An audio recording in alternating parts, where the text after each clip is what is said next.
Just as a preface, I'm going to summarize my points at the very end, so if you just want a TLDR, skip to this timestamp on screen, just for that.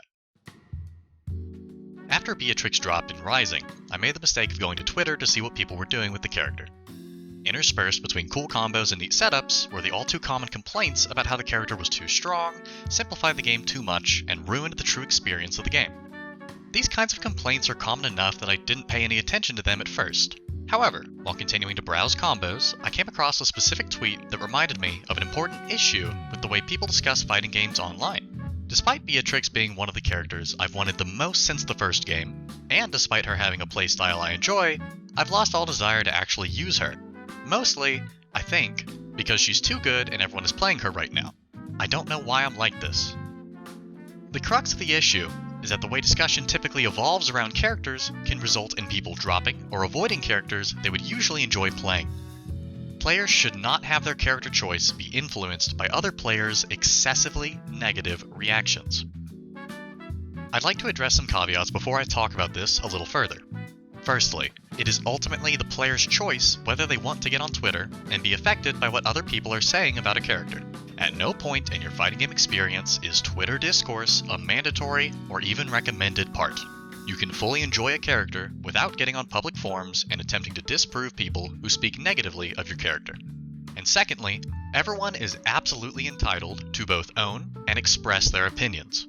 In fact, when characters have very serious issues with their balance or otherwise, the primary way for these issues to get fixed is to have players publicly express their criticisms so that the developer can learn what the player base wants. However, to reiterate, these criticisms should be wholly directed at the objective state of the character and not at the people who enjoy the character. Once again, I'm not advocating for censoring all criticism surrounding fighting games. Characters can and often do have problems that make games less enjoyable for people. I've also lost to a character, gotten upset, and complained the person playing the character must not enjoy fighting games because they play Faust. However, I keep these criticisms to myself because they're just in-the-moment expressions of frustration. Publicly lambasting the player I lost to will not make me a better player, make my opponent see the error of their ways and give up the game to find a more honorable way to live their life in an attempt to redeem themselves in the eyes of the Lord, or cause the developers to change that character. What it will likely do is make me look like an ass, make my opponent laugh really hard, and deter onlookers from wanting to engage with either the character or the FGC. For example, take the following two sentences. Beatrix has really strong approach options and a combo conversion ability that gives her an edge over many other characters that lack similar conversion ability. Versus, Beatrix is a brain-dead, auto-win character for apes that gets combos off of every hit and doesn't have to actually play Granblue. While both sentences are saying similar things, one is an objective statement of fact, while the other is an emotionally driven tirade that insults the people who enjoy the character. My issue with this is that having excessive negativity and toxicity be the standard for discussion surrounding a character makes playing both the character and the game they're in seem really unappealing. This does nothing but hurt the perception and longevity of the game. For example, look at TF2's MVM game mode.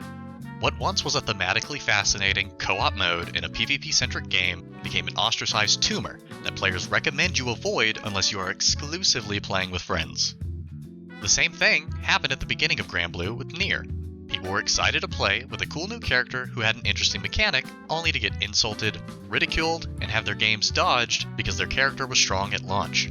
Many people, myself included, gravitated away from Nier to avoid being on the receiving end of a backlash which was in no part remotely the Nier players' faults.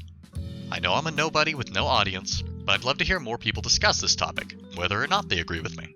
I don't want to be surrounded by negativity just because I enjoy playing a game, and I don't want people to avoid playing an amazing game just because a loud minority of the player base is excessively negative. I don't have much more to say, so I'll do a quick summary as a TLDR.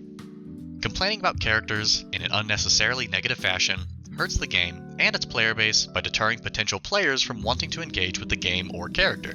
This does not render characters or developers immune to criticism, but criticism is more effective in an objective, factual fashion that does not lambast players who enjoy the character. I'd love to hear more discussion about this topic from people more informed than myself. That's all I really have. I hope y'all found this worth your time, and I hope you feel the same. Regardless, take care.